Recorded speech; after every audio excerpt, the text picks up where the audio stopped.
There we go. We're officially started. So welcome to another episode of Back Talk with Bauer. I am Josh of JBauerArt, the host of this shit show, as I always like to call it.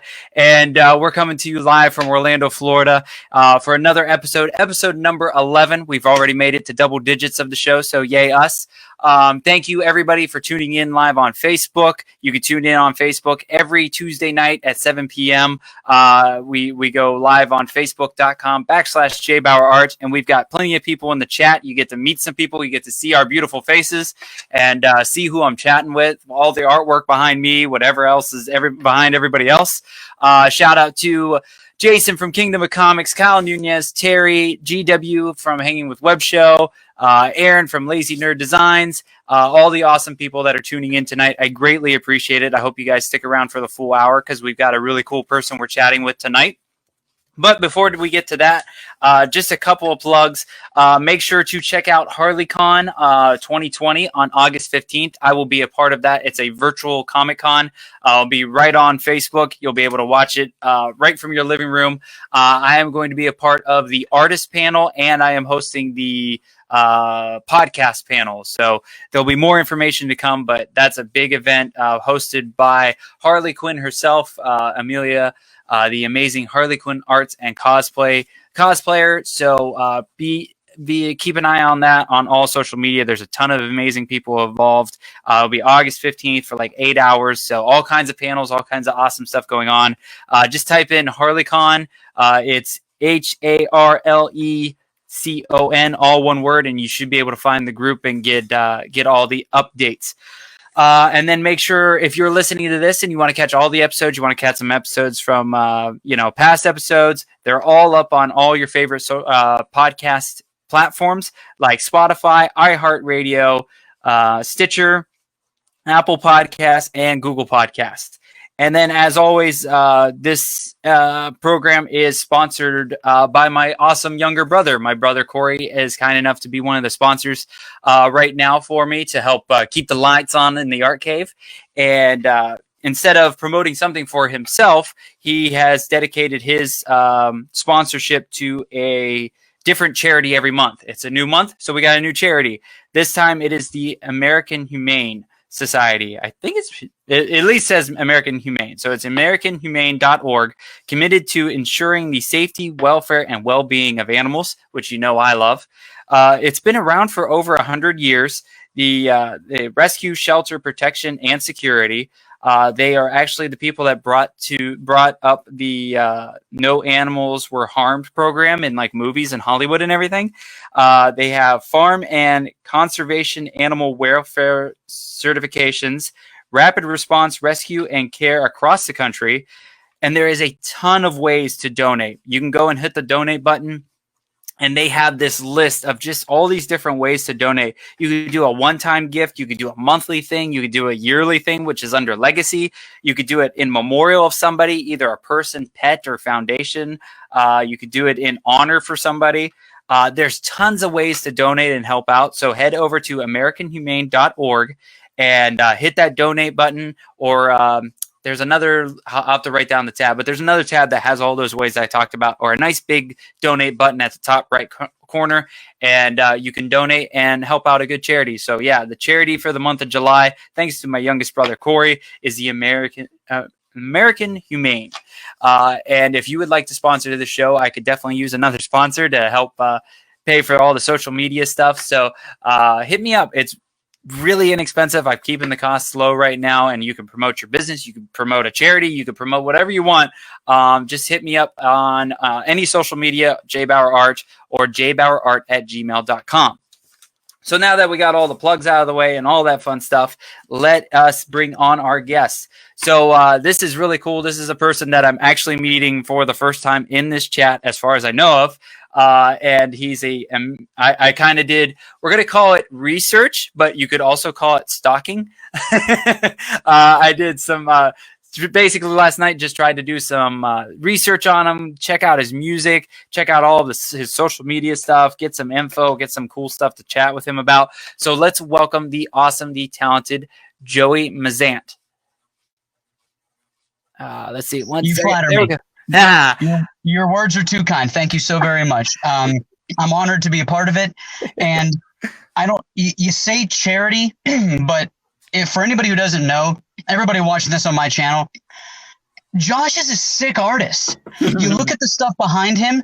I honestly don't. I joke because I can't afford you. You're so good. I can't afford your art, and yet you're the guy who's like, hey, anybody who wants some art. Like when this is all over, I have to talk to you because I need something commissioned for my room in the back. Hell I have yeah. the Simpsons couch. So we gotta talk.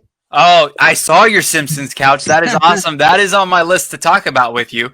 So a big shout out and thank you so much you were actually one of the people that when I put up the stuff for Back Talk with Friends to have, the big group podcast, kind of my sister podcast that I do of just grabbing a group of random 3 people and myself to do an episode and just chat with whatever. You were like automatically in. I think you were one of the first people to respond, and we haven't even had a normal conversation. We've just been following each other on social media for a little while now, I think. So a big shout out to you for doing that. And I figured, of course. And I figured, let's get you on the normal show first so we can kind of see. Yeah, I'd like to get to know you more and get, everybody seeing who you are. And you were like, I kind of searched you out some more, and you're a really interesting dude. So a big, let's get into it. How long have you been doing music? I'm old, so don't let me fool you. I've actually been playing piano for just over 30 years. 32 years I've been playing piano. Damn, I would have never guessed that. God bless you. It was one of those things where we had a player piano in my house when I was a kid, and it was a workout. You would pump the pedals and it would play the music, and I just started playing those songs without putting the rolls in. And that was when my mom and dad were like, hey, we should probably get you lessons. And I was like, no, I don't want to do lessons. Lessons are stupid. So I've been, to this day, I'm 37 years old, and I'll be 38 in a week and a half, and I still can't read music to this day. But wow. I know every Journey song, every Poison song, every Van Halen song, every Bon Jovi song. I just kind of put my name up there at the Joey Mazzant. You go to YouTube.com/C as in the first letter in channel /Joey Mazzant. It's just me doing cover songs. During the pandemic, I work in the theme parks, so for 4 months, I've been bored out of my skull. So every morning I would wake up and I would just look through songs I like, and I'd say, oh, that's a fun song. I should cover it. And I would do exactly that. I would cover the song. Wow. And it turned into a really cool way for people I liked being a familiar voice in their house. They would wake up in the morning and they would know every day between 9 and 10 o'clock in the morning, I would drop a cover song, and people would reach out. And it started as just me killing time, and it turned into something therapeutic for a lot of cool people, mostly soccer moms that thought I was Chris Daughtry. And they were just nice enough to say, thank you for giving me something. Every morning I would wake up and it was something I could listen to, that it was a familiar voice, and it felt good to me to do good. And, it's just that's what started all of the music, really. I've, again, been playing for over 30 years. My YouTube channel was just my job. I'm a concierge for the city of Orlando. Okay. So I take families on tours of theme parks. Oh, wow. Disney, all 4 Disney parks plus Disney Springs, Universal, Islands of Adventure, City Walk, SeaWorld, Busch Gardens, Legoland. Sometimes you get the dads that just want to waste money. We go on the Victory Casino cruise. Okay. Sometimes you get the moms that hate their husbands, and I take them shopping at the different malls and outlet stores. Sometimes they want to go to the beach. I also do tours of Las Vegas, Nevada, and Anaheim, California, Disneyland. Wow. Holy shit, man. Life has been good to me. I'm truly blessed. I was in a theme park 326 days last year alone. Damn, that is crazy. Yeah, because again, the research, aka stalking you last night, was just I saw a lot of this theme park stuff, and I saw some comic book stuff too. So I definitely want to get on as much as we can in the next hour or so. But the music thing is really cool because a lot of different things have started up or have come up because of this COVID shit and being in lockdown and everything like that. That's why this podcast has started. I couldn't go and do the live painting and sell the artwork like I normally do. And I was getting kind of tired of painting stuff that people weren't able to buy. So I figured let's do a podcast and feature some of my creative friends. And I'm connected to a bunch of different creative people, so including yourself. So it's very cool to sit down and, some cool things have really come out with it. I've found a new hobby to do. You came out with your daily podcasts or your daily video things. So like most of those videos are fairly new on your YouTube the last few months, correct? Yeah. So what happened is the only reason I created a YouTube channel years ago was because I'm from a small town called Elwood City, Pennsylvania. It's about 40 minutes north of Pittsburgh. Oh, okay. So, ironically, I'm wearing the 412 shirt right now, which is the area code for Pittsburgh. It's a fun coincidence. And my family, I come from a little town of 10,800 people. Basically, 95% of the people in that city are Catholic and or Italian. So we are a tight-knit community. Right. And it's fun how everything gets connected. I haven't talked. I left 17 years ago, and I just completely lost contact with the town. I didn't have a lot of friends. I wasn't very popular. And out of nowhere, people I haven't seen in almost 20 years would hit me up and say, dude, my family watches your Facebook Live videos every day. How often do you go to Disney World? How often do you go to Universal? Oh my gosh, did you meet Vin Diesel? Are you literally sitting next to Tyrese at the opening of the Fast and the Furious? Have you? And they can't believe it's me. Oh my gosh, were you on Beat Shazam? Is that you and Jamie Foxx hugging? Are you? And it's just funny that they would talk to. People I've had conversations with people recently that I haven't talked to in 20 years. So. Yeah. Social media, as much as I want to throw another bus for being quote unquote the devil, it's amazing. It's amazing that these people are reaching out to me. My class president, a guy who was my best friend in 4th grade, hits me up and goes, dude, are you at Epcot right now? And I said, I texted him back. I said, yeah, why? He goes, my wife is watching Facebook and I think she thinks that you know me and that's you and that is you. And oh my gosh, I'm now watching you. And I'm like, yeah, bro, that's me. She loves Epcot. Can you buy her, if I Venmo you the money, will you mail me the Flower and Garden Festival mug that looks like a potted plant? I said, yeah. And literally on Facebook, my friends are watching me buy this mug for my friend who's watching me. It's hilarious. What's the way to say? I say I'm a Z-list celebrity. Not an A, I like that. I'm a Z-list celebrity. I'm not famous, but people know me. Yeah. Right? Right? Yeah, I've been doing the artist stuff for 7 years now, and I've been going around to conventions and all the different events here in Florida and some out of the state stuff. And it's weird that people know me. Like I've gone to different events or I've run into different people and they're like, oh, you're that Josh guy that does paintings and stuff. I'm like, yeah. They're like, oh man, I love your work. I've seen it. So, a lot of people love, especially nowadays, to shit on the social media stuff. And there's times where I shit on it too, but there's a lot of good that comes out of it too, especially with what we're going on right now. I mean, this right here is the only way I've stayed in contact with a lot of my friends and caught up with people. Mm-hmm. And I mean, hell, my episode number 4 was with a friend of mine from high school who, like, we've kind of stayed in touch and, we see each other on social media and stuff, but we haven't talked. But he started a podcast right when I started one. So we teamed up together and did a crossover episode. And we got to talk for 2 hours, actually 3 hours, because we went on forever. And it was so nice to catch up with him. And it wouldn't have been possible without all this social media stuff. So There's a lot of bad to it, but there's also a lot of good to it. It's funny. It's you and I, if I may, without divulging too much information, may I ask what part of Orlando do you live in? I am a little north of Orlando. I'm in Longwood. Okay. I'm in Ocoee.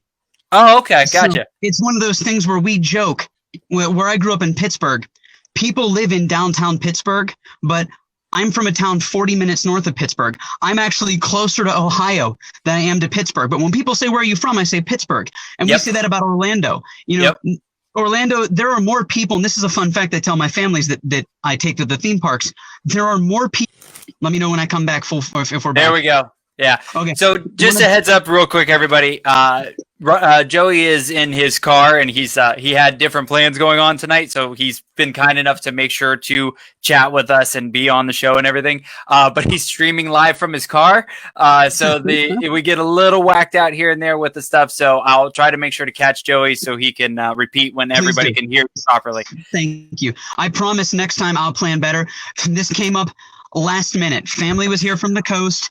Normally I go to the beach to visit them. They said, we're here. I said, I got to go to the car. And again, totally cool. I apologize. You gotta love family, right? Yeah, right. To reiterate what I was saying, one of the fun facts that I tell my families that I take to the parks, there are more people in the city of Orlando than the state of North Dakota. Wow. So try and wrap your mind around that, how big North Dakota is and how small Orlando is, which is why I-4 looks like a total S show. You know what I mean?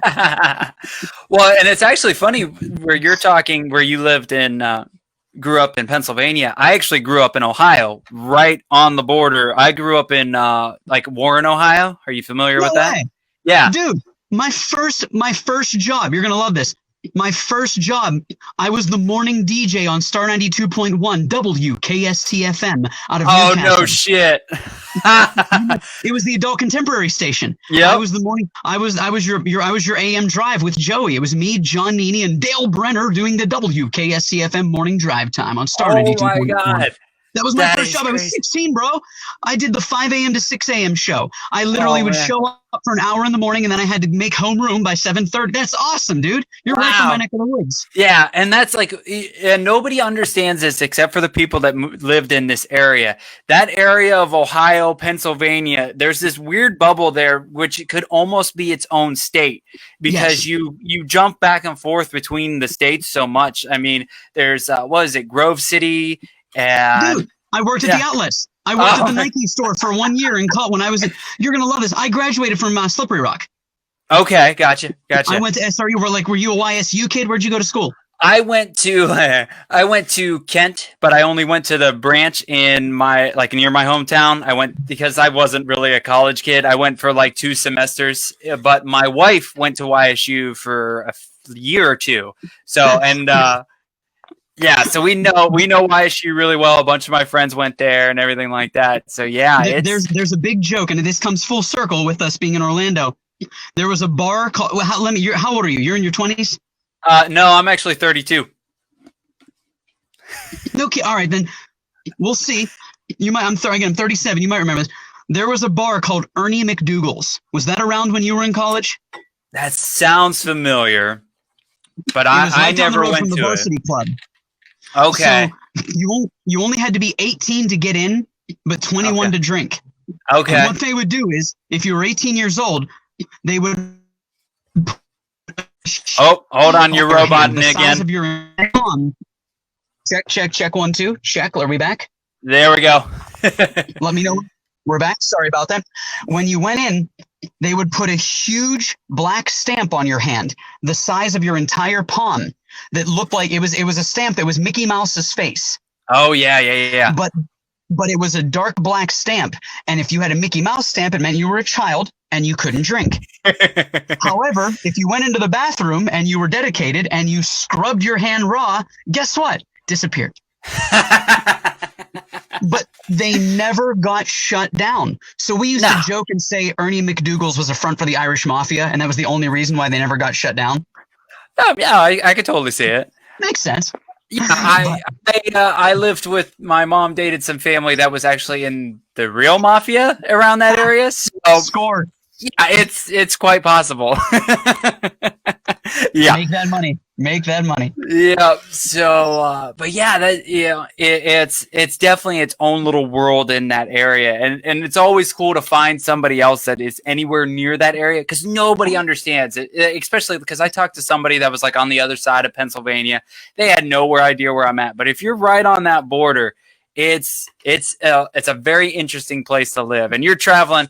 The funny thing with being in Florida is nobody understands driving far for shows. And I'm sure you've driven hours to go to at least one or two concerts, correct? I drove, this would have been back when, so the first time I ever performed in a theme park, I performed in this tiny little theme park in Jefferson, New Hampshire, up in the White Mountains called Santa's Village. It's Okay. a town of 800 people. It's the whole town has like 30 houses, 2 theme parks, and a gas station. I had to drive 20 minutes to get a burger, like a McDonald's burger. It was insane. Oh, man. And I was up there, and my uncle is a really good golfer. He's a golf pro down in southeastern. I think he's 80 years old now. He's a senior golf pro down in southeast Florida. Mhm. Uncle Amos. And I wanted to buy him something nice. And there was a little country club called the Wombeck Country Club. Had white khaki hats, super bougie, super aggressively white class. So I bought a couple of them. I'm back in Pittsburgh. Fast forward. One for me, one for him. I'm wearing the hat. I'm driving out to see Big Blue Monkey perform. It was a punk band that was opening for Goldfinger. Talking like 90s ska. Right. I drive all the way to downtown Pittsburgh to see these guys perform. I'm outside before the show, and there they are, 3 of the guys from Big Blue Monkey. They signed my hat. Fast forward to 2003. I'm now working at Starabilia's at downtown Disney. Are you familiar with that store, Starabilia's? Yeah. Mm-hmm. We sold it was only open for it was open for a while, maybe 5-6 years. We sold like autographed guitars and things like that. Yeah. 2 dudes walk in and they're talking about how excited they are. They got their lanyards. And I'm like, oh, hey guys, where are you from? And they said, oh, we're performing tonight at House of Blues. I said, no kidding. And they said, yeah. I'm like, may I ask, what's the name of your band? They said, oh, we're Story of the Year. I said, oh my gosh, you guys are Story of the Year. And can I get oh my gosh, I got to talk to you about, we're talking. And I said, so have you ever played anywhere cool? What was the best gig you ever played? And they're like, well, we played a lot of good gigs. We played this really cool place one time in downtown Pittsburgh. And I said, oh, no kidding. They said, yeah, we opened for Goldfinger. We were at this. I'm like, wait a minute. I was like, what year? And they were like, oh, it would have been the late 90s, like 98. I'm like, wait a minute. Like Nick's Fat City? Yeah. I'm like, I think I was at that show. And they're like, no, you wouldn't have been there. We were Big Blue Monkey then. I said, oh my gosh, dude, you autographed my golf hats. And they're like, what? And I'm like, a white country club golf cap. You autographed it. Your 3 names, you wrote BBM on it. And then we talked about how much we wish we were eating wings right now. And they're like, I remember you. Dude, we talked for 45 minutes about chicken wings. Again, small town mentality. It's amazing, right? Oh, yeah, for sure. Amazing. So now when did you come to Orlando? How long have you been down here? Or is this? I moved down here. I moved to Orlando when I was 21 years old. Okay. I took a killer job at Planet Hollywood, and I was there for a few months. Great gig. But the big joke at Planet Hollywood is they have a rotated, they used to, now it's been remodeled. Right. Back in the day, for those of you that remember Planet Hollywood, back when it was the big blue earth, yep, they had a rotating door. And the big joke was the door at Planet Hollywood never stops rotating because they're always hiring and firing. And it's not because they're bad people or bad management. It's because back in the day, if you came to downtown Disney, like let's say you were just moving to Florida or you just took a job working at Disney, at Disney, a place, there we go, take 2. Let's say you were just working at downtown Disney, a place that Disney employs 80,000 people. Mm-hmm. So the first thing you saw, Disney, free parking. Oh, look, there's a giant blue building. You walk inside, you're buzzed, you're feeling great. You got that Disney smile, and you walk in and you go, I could work here. I could definitely work here. Oh my gosh, I get my ticket to get into Disney for free. Right. I get to work with all this cool rock and roll or all this cool movie memorabilia. Oh, yeah. The close parking. This is brilliant. I should work here. Like on paper, Planet Hollywood makes sense. Right. So came down. I worked there for a few months, and I got, for lack of a better term, I got sniped. The guys at Starabilia's, they actually, we started talking. I'm a bit of an encyclopedia when it comes to movies, music, comic books, especially. And they asked me, they said, hey, what do you make at Planet Hollywood? And I told them, and they said, we'll give you $1 an hour more plus commission if you jump ship. And I was like, sold immediately. So I worked there, and, again, I just shuffled through we could do an entire 2 hours just talking about every place I've worked since I've lived here. I literally went like Planet Hollywood to Starabilias to Wolfgang Pucks to Rainforest Cafe to Joe's Crab Shack to Hard Rock Cafe. I mean, just every place was like, hey, we like you. We'll give you a raise. We'll give you a raise. We'll give you a raise. And I was like, sold. Always, always follow the money. Oh, for sure. So were you said you did some music stuff when you were younger. How much have you gotten into it since you've moved down here? I've seen you play at some different places and have some different things from that. But how far have you gotten so far? Have you been to the Hard Rock Cafe in Orlando? Yes. So I was one of the vibe hosts. I was one of the charter members. Me and KT Bludorn, the great Jeff Nolan, who is a very well-known musician here in Orlando. Tony Hume, who left, and we were the starting vibe hosts or memorabilia docents. We were in charge of taking people around the building and talking about everything from Eddie Van Halen's guitar to the John Lennon suite upstairs. Oh, wow. Where it was gorgeous. I loved it. It was a great career. I did it for just over 7 years. Damn. And Hard Rock, when they bought the franchise, when the Seminole Indians officially bought Hard Rock around that time, they opened Hard Rock Vodka, Hard Rock Rum, Hard Rock Tequila, Hard Rock Gin. They were working on potentially a Hard Rock beer line. And they opened up a Hard Rock Energy line, abruptly named Hard Rock Energy. Okay. And they were looking for brand ambassadors. And so what they wanted musicians that they could do albums with, do live performances with.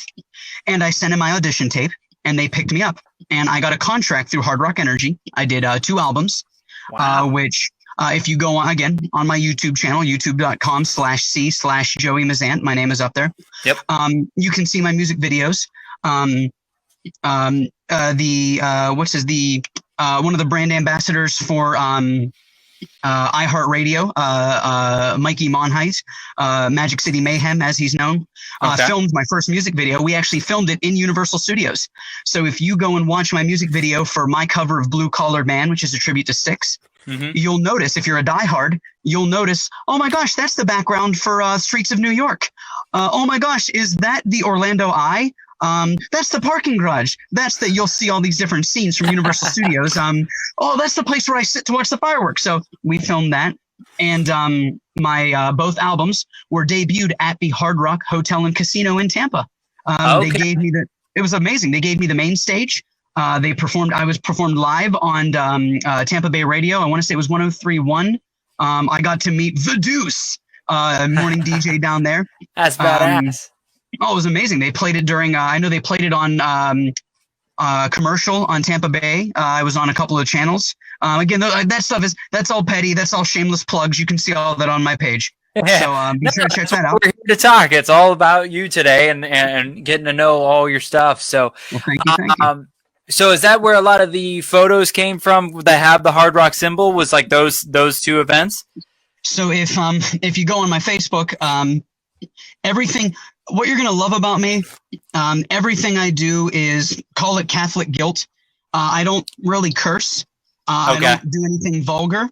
A lot of my stuff is very kid friendly. A lot of my stuff is G-rated just because I do take families on tours of theme parks. Yeah. So a lot of my, a lot of the kids in my group are, Mr. Joey, hi, can I follow you on Instagram? And the parents look at me and I'm like, of course, absolutely. You won't find anything. I'm a 37-year-old guy. I may have a drink. I'm going to hang. I mean, my gosh, I was just drinking beers and shooting pool with my brother-in-law. So, I'm still a guy, but I'm safe. I'm reasonable. And I understand that most of my followers are children who have promoted me wonderfully. So I keep me personally, you can do what you want.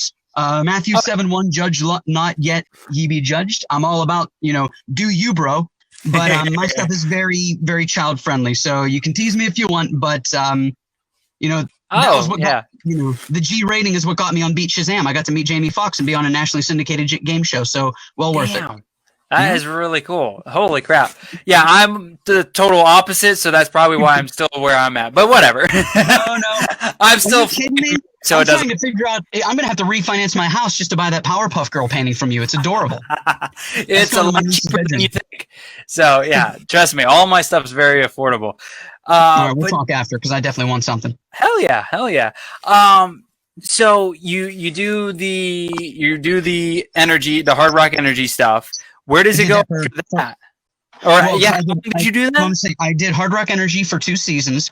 Okay. And unfortunately, Hard Rock has a lot going on between Hard Rock Hotel, Hard Rock Casino, Hard Rock Cafe, Hard Rock Live. They opened up Hard Rock Park. There's a lot going. Hard Rock, the Vault. There was a lot going on, and unfortunately, because things get expensive, Hard Rock Energy kind of fell by the wayside. Right. I was told they are bringing it back eventually under the name Hard Rock Encore Edition. That date has yet to be decided, so it'll be cool. I imagine I'll be a brand ambassador for that again when that happens. But so you're at least on the list for that? Like they're still keeping in contact with you and everything? Oh yeah, still talk to those guys all the time. I go back to the casino all the time. I do. I still play in a lot of their tournaments, and I still do public stuff with them, commercials and things. Really, I mean, they're very good to me, so can't complain. From there, I wanted to stay creative. So I kept going. And what happened was I was in the theme parks, and I didn't, for guys like you and me, I can't speak on your behalf, but I can only imagine we see Disney World and Universal. Disney World, Universal is 22 minutes doorstep to doorstep. Right. I could go to Universal. Let's say I'm bored. Let's say, not counting the COVID, let's go back 6 months. Right. January, we'll say. January 3rd, I got nothing going on. I'm bored. I think I'm going to jump in my car. I'm going to drive to Universal. I'm going to go to Voodoo Donut and get a Diablos Rex, my favorite donut. There you go. Then I'm going to go ride Hagrid's Magical Creature Motorbike 15-word long ride. Right. I'm going to go drink a Dragon Scale beer. Then I'm going to pop on the Hogwarts Express. I'm going to go on The Mummy. I'm going to go on Men in Black. And the beer real quick, but that's just me. But keep going. Yeah. I'm going to go eat a chocolate frog. I'm going to go get my temporary Dark Mark tattoo. I'm going to come home. It's now noon. I just spent 3 hours on a day off doing something that 99% of America will never do in their life. Right. And I did it 5 times last week.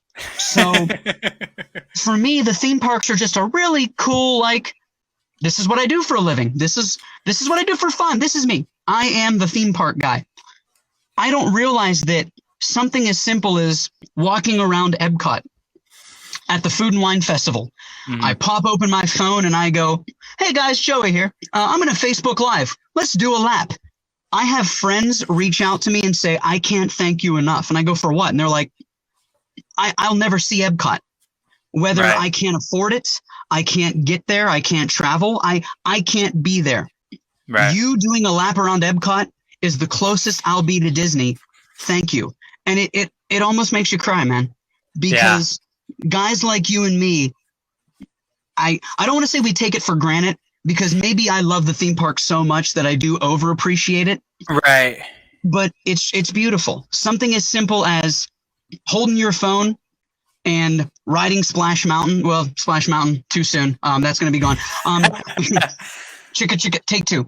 Holding your phone and maybe riding Spaceship Earth. You know, inside jokes. Just walking around wearing a T-shirt that says "Thank the Phoenicians." 99% of America will never get that joke. Right. But I paid $20 for the T-shirt because it makes me laugh. So, that's what the theme parks are for me. They're very therapeutic. Well, and it's my wife and I have been down here. What did we just hit? I think we hit our 11th year. Right. No, 12th year. Yeah, because we moved down here in 2008, and like the first year or two, like there's still that excitement that you're going down to Universal or Disney or whatever it is. But you eventually kind of get numb to it, where like your family wants to come down. I have tons of family up in Ohio, and they're like, "Oh, we want to go hit the theme parks," and I'm just like, "Okay," and it's. See, for me, it's too many people. I'm not a people fan, and I love taking my family when they come down, especially like my dad and my stepmom, my brothers. They've come down enough where they're kind of over the parks, like they're due for another trip to the parks because they've gotten newer stuff over the last couple of years. But like the last 2 times that they've come down, we've gone to like other stuff. I've taken them to small beach areas or different things that's like the person that lives in Florida knows about, not the tourist Florida.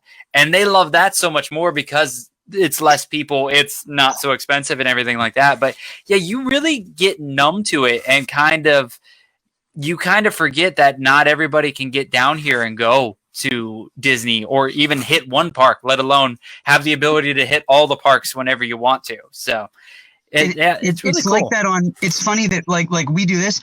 My kid's sister lives in Fort Myers. Have you been to Fort Myers before? I don't think I've made it down there yet.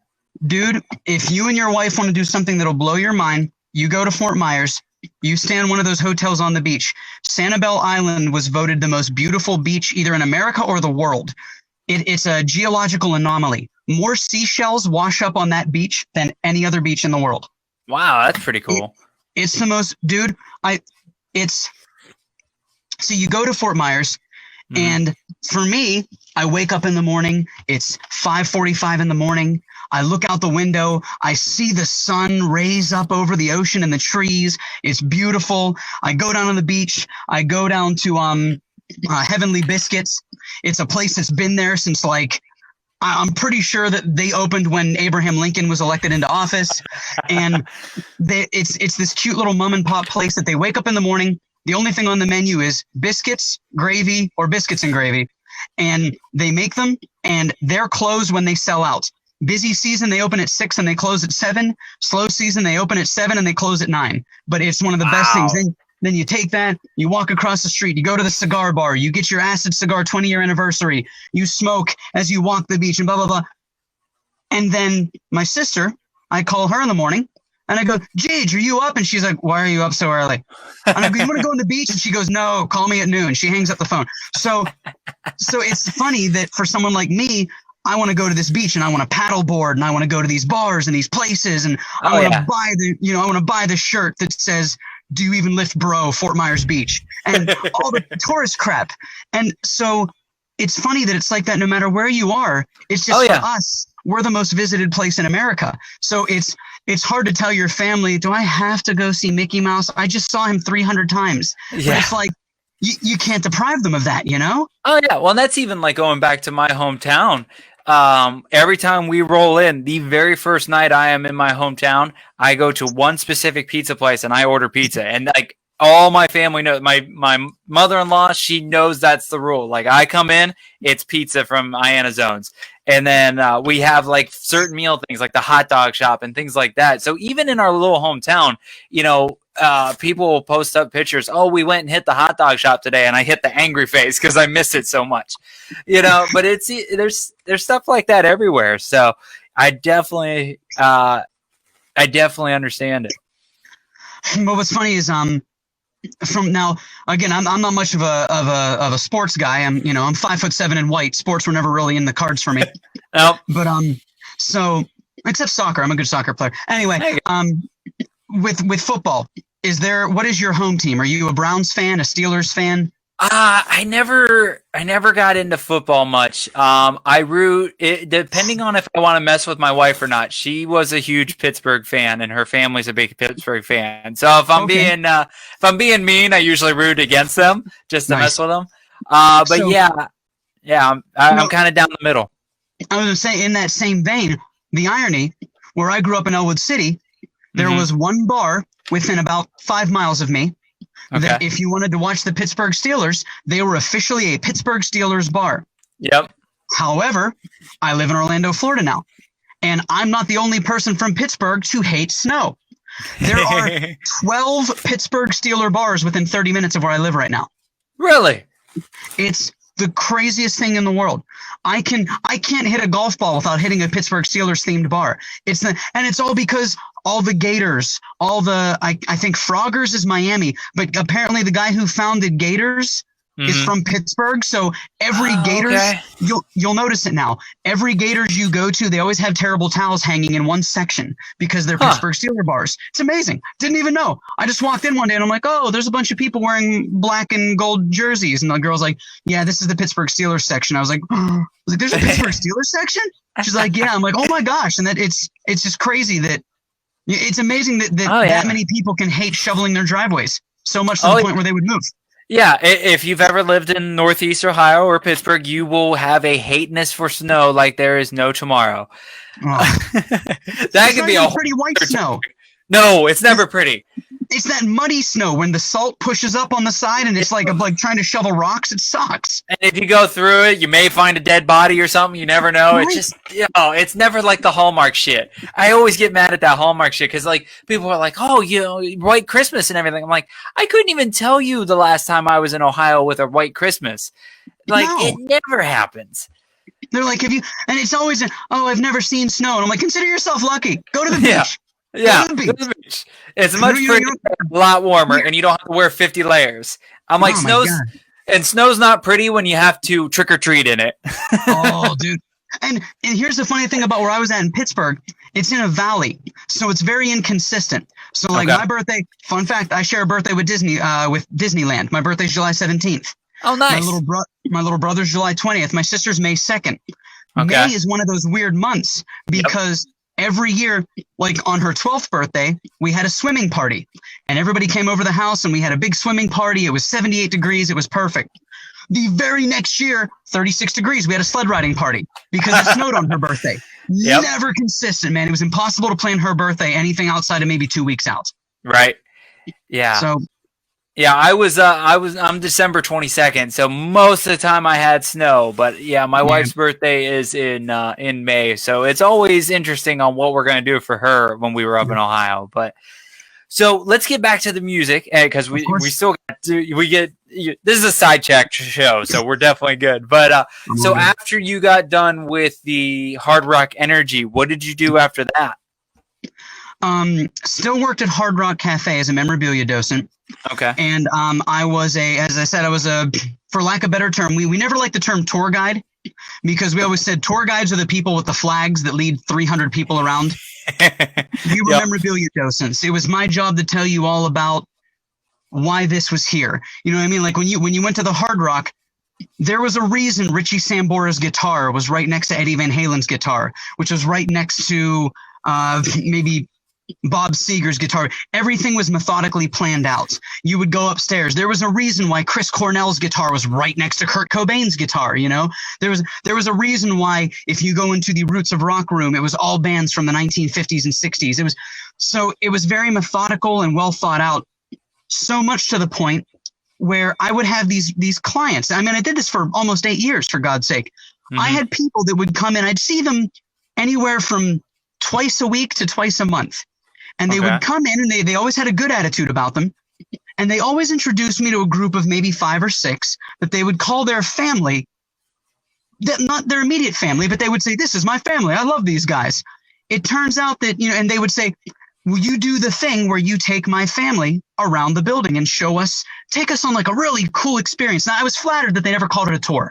Take us on an experience. Blow my family's mind. The longer, the better. And I'm like, okay. And I would take them and I would show them the building. I would take them backstage. I would show them, if they were cool, the green rooms where the rock stars actually hung out at. It was amazing. Nice. And I would ask these guys, I'm like, I see you a lot. What is it you do that you're here so often? And they go, oh, well, we work for a company called Michael's VIPs. We're basically concierge. We take families. We pick them up at the airports. We take them to their hotels. We show them around theme parks, make sure their bags are good, make sure their meals are booked. I'm like, that sounds like a dream job. And he's like, well, to be perfectly honest, you met the guy who owns our company. I was like, when? They're like, remember that couple that you took on a tour, the 2 guys? I'm like, yeah. And they're like, that's the owner of our company. I'm like, oh my gosh. I'm like, we need to hire 3 more people like immediately. We're overbooked. Can we employ you? Wow. I was like, of course, I'd love to. So, and this goes back almost 10 years now. So they told me right off the bat, they said, so you're the low man on the totem pole. You're probably not going to get booked a lot. So keep your job at Hard Rock. I said, okay. I had a cool job at Hard Rock. It was 1 p.m. to 9 p.m. Monday or Tuesday through Saturday. Mm-hmm. It was a great gig. So every morning I get up around 4:30, 5 o'clock to hit the weights. And I would get a phone call around 6 o'clock from Adam, the guy who manages the company. He would go, Joey, hey, what are you doing? I'm like, I'm just finishing up in the gym. Why? He's like, do you want to take a family to Magic Kingdom today? I said, of course, because most normal human beings like to sleep in. I'm the anomaly. Right. Because I woke up every morning, every family that called us last minute, like out of nowhere, I always got them. And I got booked so much that I had to start giving up my shifts at Hard Rock. Oh, wow. To the point where I was giving up so many of my shifts at Hard Rock, the managers are like, hey, you were our guy and now you're not really ever here. And I'm like, I guess I got to put in my resignation. I'm so sorry. I got this other job pays me significantly better. So I'm sorry. I got to go. And I left on good terms. They always told me if I ever wanted to come back, And it's funny because I still go there when I take families to Universal. I still take families there to eat. They still treat me really well. Now they take my family on a tour. Oh, so, that's funny.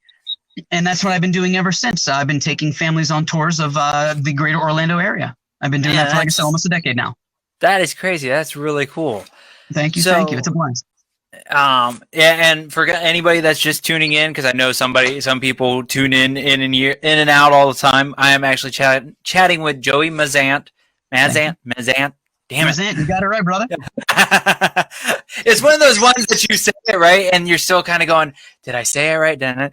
But I'm talking to Joey. We're talking about his music career, his amazing, very interesting life. You flatter me, sir. Nah, man, it's really cool. And just the things that you have you've worked hard for them, but you've kind of fallen into, is very cool. So, now, we had to talk a little bit because everybody, as you can tell, I am a comic book nerd, pop You're culture. You're the right guy, buddy. Yes, so I had to bring up some of the stuff. So one of the questions that one of my fans, Ryan, up in the Northeast, loves to ask is, and I actually found the post that answers it. So I want to see if you stick to the same answers you did before. Right. Your top 4 favorite comic book characters. Top 4 favorite comic book characters of all time. It'd be Amazing Spider-Man 129, the first appearance of Frank Castle, the Punisher. Okay. Love the Punisher. I think it was X-Men 286, the first appearance of Gambit. I love Gambit. To the point where I even have let me see if I can space it right. I have a Gambit tattoo that takes up my entire forearm. Nice. Those are my 2 Marvels. My 2 DCs. I absolutely love it might just be because when you think of DC Comics, a lot of people don't truly appreciate Vertigo Comics. Okay. That was DC truly diving into their dark side. Right. I love, and I have to be careful how I say it, because when you tell somebody you love Lucifer, they're like, excuse me. I'm like, no. If you've seen the TV show Lucifer, yes. Tom he crushes it as Lucifer Morningstar. Oh, yeah. I have the first appearance of Lucifer Morningstar graded at like a 9.8. Wow. And debatably the greatest comic character who ever lived because he's just awesome. I have the first appearance of John Constantine, which I believe would be Swamp Thing 23 or 32. I have that one graded at about a 9.6. Damn. Those are my top 4. 2 DC, 2 Marvel. I just everything about them. Frank Castle, a man whose family was taken for him. So he is the epitome of a vigilante, not afraid to do literally what it takes to get the job done. Right. Gambit, a guy who I just think is really cool that his only superpower is he can touch things and they explode. I think that's rad. Did you see the new, it's kind of been floating around the last couple of days. Somebody did a fan-made movie of Gambit. Dude. I'll have to try to find it and send it to you. It's pretty good. He's a little different than what I kind of saw in my head as a live action, but it's a very cool version, and they did a really nice job. Rogue makes an appearance, and a couple other characters, and the one older actor that's in it that plays like the main bad guy, he looks really familiar. I haven't had time to search who he is, but I'll try to remember after our show, and I'll send it over as soon as I can find it. But it's pretty sharp. So sorry, I had to bring that up real quick. I'm trying to think of who it would be. It's going to bug me. It's got to be, oh, come on. Mr. Sinister? I don't think so. It seemed like it was more of a street, because the actor that plays this bad guy, he looked like not a higher up actor, but you've seen him in other things. And he's just an older. Yeah, he's been around for a minute. You know who was supposed to play him, right? You know who was supposed to play Remy LeBeau? Channing Tatum. Oh, damn. Oh, Channing yeah. Tatum was supposed to be Gambit. Yeah, yeah, and that one never, for some reason, never got off the ground. So I can't imagine any women arguing about a topless Channing Tatum throwing explosives.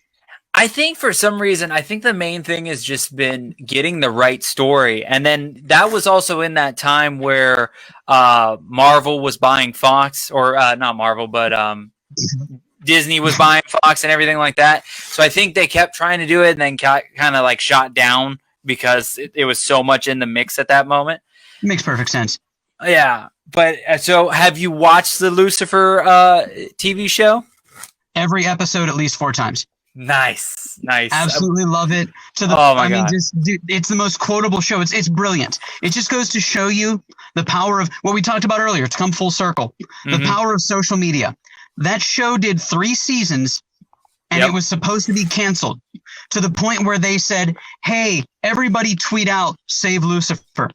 Netflix picked it up and said, "We're going to do a 4th season, and we're going to officially end it. We're going to wrap it up with a bow." And then everybody complained. So they said, all right, look, here's the deal. We're doing a 5th season. We're even going to put God in it. Then it's done. It's done. It's done. And the 5th season isn't out for another month, and they already signed it for a 6th season. Yep. That's the power of social media, bro. Yeah, I cannot wait for the 5th season. If you have never seen Lucifer and you like, and it's not even like, because some people are like, oh, it's Lucifer. It's fine. It's a fun show. It's really cool. It's a very cool look at how all that works, and it's a comic book show, and it's really nicely done. The easiest, safest way to spin it to somebody who's like, I can't watch a show about the devil. I'm like, you have to understand, this isn't Lucifer like evil red-faced devil killing and sacrificing. It's basically NCIS hell. Yeah. Yeah, and you get a devil that you can actually love. You know, he's a bit of a troublemaker, but you just love him, and he's fantastic. The plot isn't he's on Earth to kill people. The plot is, hey, I'm going to open up a nightclub full of sexy people, and then I'm going to join the police force and help them solve crimes. I mean, CSI LA, the devil. I don't know what to tell you. It's just another cop show, but it's really well written. It's genius. Oh yeah, it's a fantastic show, and it's all on Netflix now. Like we said, the new season's coming up in the next month or so. I binge it. It's definitely worth binging. I will tell you, I think it was the last part of the 3rd season, because that was technically that was still on Fox. That one gets a little annoying. That like last half of that 3rd season, you got to kind of power through it. But then once it jumps over to Netflix, it's fantastic. It's perfect. Because you can see in the 3rd season, they even said, all right, we're going to really wrap this up with a bow. Oh, we're going to cross all of our T's and dot our I's. And then Netflix bought it, and they said, oh, you didn't dot your J's yet. We'll fix it. Like, it's amazing. Oh, man. So there's I'm figuring, have you been to comic book conventions and things of that nature around Florida, since there are so many? Absolutely. So comic books was the biggest part of my childhood. Shout out to the first man who ever. So this is how old I am. When I was a kid, 12, minimum wage was $4.17 an hour. Right. So when I was a kid growing up, I played Magic the Gathering, I played Pokemon, I played Yu-Gi-Oh, I played Star Wars, I played D&D, all the nerdy card games and figurine games and all that stuff. So the guy who owned the comic book store in my hometown, if you Google him, you're going to be like, how do you know him? He was a friend of my dad's. He was my buddy. He was my boss. Todd McDivitt. Todd McDivitt is one of the men that, if you've ever heard of Scry magazine, which is basically how Beckett is the price guide for baseball cards? Right. Scry magazine is the price guide for comic books. Okay. He's one of the men that prices comics pre-1978. Wow. He is a somebody. He, a few years ago in Pittsburgh, something that, dude, if we plan right and we get the families together and we go up there, he does the only convention in North America that it is the only comic book / beer convention. You go out there, you can drink beers, see comic books, and he has some of his friends that are famous comic book artists. Joe Linsner is from Pittsburgh. Okay. Joe Linsner is the guy who drew, back in the late 90s, they did a Superman run where Superman was embodied by pure light and energy. Okay. And his costume became blue and white instead of, He drew that. That's him. Oh, wow. Okay. I've met him. I've hung out with him. I've had a beer with him. Nice. Every year, he designs a sexy pinup girl that becomes the wrap around the can for my old boss's beer that he brews. And they sell them as a limited run. He autographs the cans. And that's in Pittsburgh. That guy was my first boss. Wow. I was 12 years old. And he told my old man, he goes, hey, I can't legally employ your son because I can't employ a minor. You have to be 16 to work. Mm-hmm. He goes, so what I can do is I can let him bag comics, price things, do little mundane chores. Right. And minimum wage is $4 an hour. A pack of cards is $3. So I'll give him a pack of cards for every hour that he does mundane garbage for me. And my dad was like, that's fine. So that was how I got into comic books. And that was what started my love of all of everything nerdy, which is why I didn't date a lot in high school. Yep. I know how that goes. So have you hit the ones around the Florida area at all? Or are you I've been to a couple. Okay. I've been to a couple. I've been doing everything with my gosh, to the point now where even I do work with, if you're familiar with, I know you got the Tom and Dan stuff in the background, which I love those guys. Yes. They're good to me. I'm on their show usually once a month. I get to be on the show and we talk about the theme parks. Yep. I hang out with the guys from, if you're familiar, or do you know who Diz His 65 is? It does not sound familiar. They are, again, cool bunch of guys, Joe and the guys. They do a podcast every week where they pick like one specific thing in a Disney theme park and they just break it down to its most core, like everything, like, you know, why it goes this fast, how long it's been there, how many variations. And what they did is as a kind of a fun little tribute, because I'm in the park so much, Joe asked me one day, hey man, so what's your favorite part about the theme parks? And without even missing a beat, I go, the bars. And it just became this inside joke. So every week on their show, I do a little segment where I call in for 10 minutes and they just do a segment called, Hey Joey, what you drinking? And they're like, today we're talking about Spaceship Earth. And I say, well, cool. Well, you guys were on a 22-minute history lesson. I actually popped over to the Grill and Brew on the boardwalk and we talk about beer. So that's awesome. That's kind of that's a fun thing I do with them. But dropping the phone again. Directly with the Comic-Con type stuff. Yeah. You're gonna laugh, and I'll send you the picture. They do a convention here in Orlando called the Sunburst Convention. The Sunburst Convention is a convention that is strictly celebrity entertainers that are lookalikes. So the guy who runs it, Greg, he is an Austin Powers impersonator. So every year he goes to parties and pretends to be Austin Powers at like Christmas parties and things like that. One of my good friends is a Captain Jack Sparrow impersonator. I have a friend that was on that game show with Penn and Teller where they have a bunch of people. The other one that they do, not Full. I was going to mix. It's the other one where it's like a group of people and they have to put on a. And he was actually on that. He's a Chris Angel impersonator. Oh, jeez. So, and I need to shave my head to square up, but I was actually a Chris Daughtry impersonator. I definitely could see that. And then when I cleaned this all up, I'll send you the picture. It's one of my profile pictures on Facebook. I actually shaved this all up, and I'm a Pitbull impersonator. I go as Pitbull, Mr. 305. Yep, I saw that. That is funny. It's a blast. All right, so we have a very important question for you, sir, from Jason at Kingdom of Comics.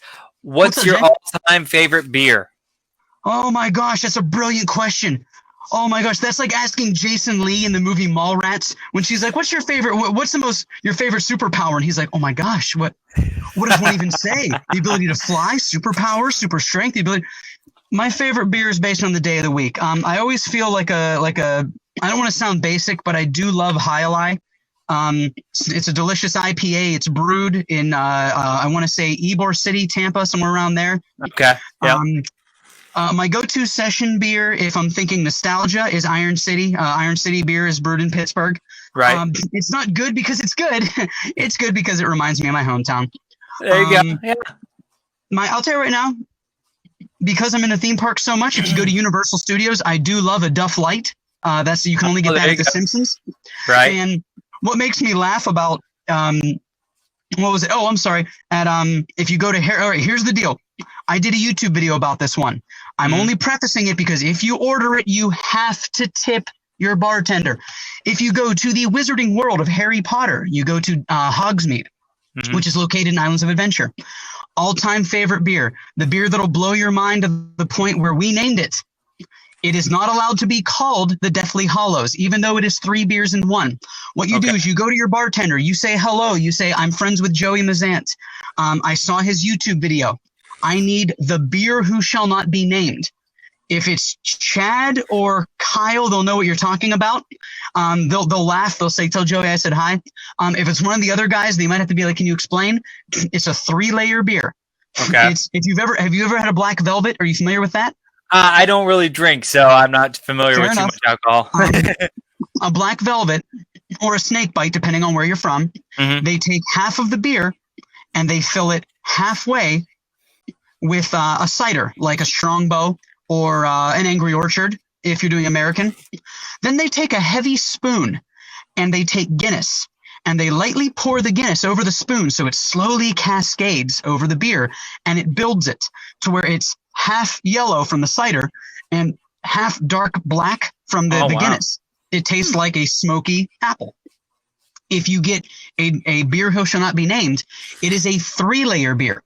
They start with a Strongbow, which is your cider. On top of that, they're going to put a Hogshead, which is a beer that you can only get in Hogsmeade. Then on top of that, they put your Guinness. It builds gorgeously, and it looks like a Neapolitan ice cream. It's delicious. It's amazing. It takes the bartender a little bit, maybe 1.5 times as long as it would take a normal beer. So just make sure you tip him and say thank you. But that is it's probably my favorite beer. If you really want me to get fancy, crafty, bougie, and aggressively touristy, that's my favorite beer. So really good question, man, and thank you very much. Yeah, big shout out to Jason and Paula from Kingdom of Comics. They were on the show last week. Yeah, it was last week. Yeah, they were on episode 10, and they were an awesome couple to talk to. They own Kingdom of Comics down in Melbourne, Florida. If you're looking for a really cool comic book shop to check out and are traveling around in Melbourne, go see them. Their shop is fantastic. They have a bar in their shop. Dude, I'll literally go next week. It's, again, full circle. There you go. My family that's here, he's a doctor at the hospital in Melbourne. Like, they live on the beach. They live right on the beach in Melbourne. I'm going to go there next week, so thank you for that. Creep me out a little bit. Thank you. Yeah, of course. Yeah, tell him, I'm sure Jason will recognize you from the show, but tell him that you're friends with me and heard about him on the show. But right now you can't well, I think you can drink on the premises. They got a loophole, so you can get some amazing beers down there and get some comic books. And if you go on a Friday, you can get I believe it's a graphic novel and get a beer for half price or something to that nature. So they've got a really cool deal to do both. So big shout out to Kingdom of Comics with all their support. They support Back Talk with Bauer, and I support them. Oh, they are not a bar. That's what it is. There's a bar-looking thing in the comic shop, but they're technically a comic shop. They're a comic book store that has alcohol. That's all. Yeah, exactly. And they also have Doritos, which means they have chips. And we are a comic store with a beverage station. That's nice. Well done. Yeah. Well done. Yeah, they are awesome people. You would love chatting with them, and their shop's amazing, nice and open space. It's fantastic. So I'll bring some pictures. My comics that I collect, I have a very specific niche. I only collect first appearance comics that are CGC graded. Okay. But I'm kind of wacky. Like, I have the first appearance of Gambit, first appearance of Punisher, I posted the one picture. I jokingly said, I am Thanos. I shaved my head and I said, I am Thanos. I have the first appearance of the Infinity Gauntlet and the first appearance of each of the individual stones. Wow. I think I just saw the Infinity Gauntlet one, or it was like your most recent comic book post. You had, what was it? I think I wrote it down. Infinity War #1. Yep. Yeah, that was pretty. That's how I figured out you were a comic fan. I'm like, okay, we have plenty to talk about. Oh yeah, dude. I have the first appearance of the Hellfire Club, which which Howard Stark was a founding member of. If you didn't know that, Tony Stark's dad. I have first appearance of Roulette, the first appearance of Lobo, the first appearance of Lobo's daughter Crush, the first appearance of Arsenal. Again, we can do an entire segment about comic books, man. It's insane. Yeah, we may have to talk because I'm actually doing the Back Talk with Friends show. I'm doing that this month on July 28th. It's like 3 Tuesdays from now, and we're kind of doing a nerdy chatting one. And I have Kingdom of Comics on. I have 2 other nerdy, like one's a big Power Ranger fan, the other one's all thing comic books fan. So maybe if you're free, we can have you on that show too. Absolutely. I'll make sure I'm home so I have better signal. Promise. Cool. We'll talk more about that after the show. But we actually just hit the hour mark. So I think, right? It doesn't feel like an hour, right? It does not. Good Lord, an hour and 15 minutes. I'm so sorry, man. No, you're good. This is perfect. And we started a little early, but I like to keep it around the hour because I know some people's attention span goes.